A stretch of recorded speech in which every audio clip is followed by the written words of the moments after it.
Trading কেলেংকাৰীৰ লগত নাম সাঙুৰ খোৱা যি মহাবিতৰ্কিত দীপাংকৰ বৰ্মনৰ প্ৰেয়সী হিচাপে মনালিছা দাস, যিগৰাকী মনালিছা দাস আছিলে, সেই মনালিছা দাস বহুদিন কাৰাগাৰত তেনেদৰে আবদ্ধ হৈ আছিলে আৰু তাৰ পাছত তেখেতক এতিয়া ইয়াৰ পৰা ৰিলিজ পাইছে।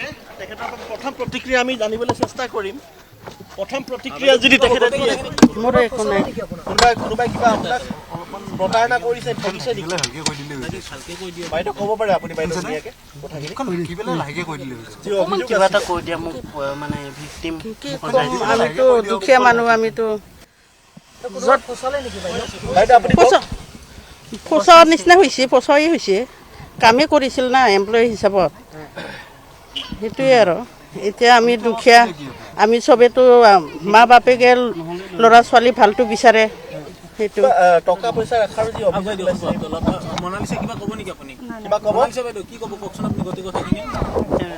মনালিছা বাইদেউ মাকে কৈছে, মনালিছা বাইদেউ আপুনি আপোনাৰ ক্লেৰিফিকেশ্যন কি দিব?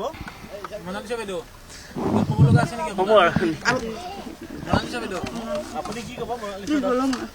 ক'ব লগা আছে নেকি বাইদেউ? এডভকেটৰ পৰা অধিবক্তাৰ পৰা যদি দুটা লাইন আমি শুনিব পাৰোঁ, যদি তেওঁ যদি কয়, অধিবক্তা যিগৰাকী আছে, আজি ৰিলিজ পাইছে মনালিছা দাস আপোনাৰ পাছফালে আছে, অভিযোগসমূহ সত্যতাৰ বিষয়ে কি ক'ব? আৰু এয়া কেৱল অভিযোগ।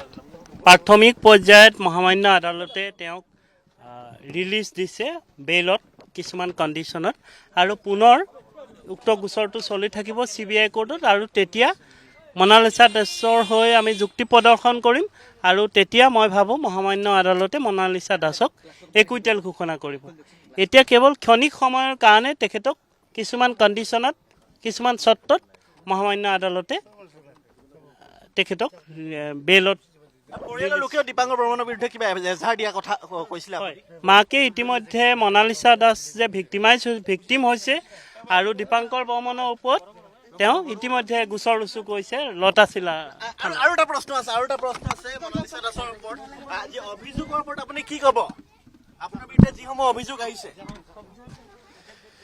এয়া আছিলে যি দেখা পাইছে AS01Q1C8222 হিউণ্ডাই অ'ৰা, এইখন বাহনত এতিয়া অধিবক্তাই লৈ গৈছে মনালিছা দাসক, লৈ গৈছে ঘৰলৈকে। মনালিছা দাসে ৰিলিজ পাইছে, বেইলত ৰিলিজ পাইছে, আৰু তেখেতে কথা কোৱাৰ পৰা বিৰত আছে যদিও তেখেতৰ মাতৃয়ে দুই এটা ভাষ্য NKTVৰ আগত ব্যক্ত কৰিছে।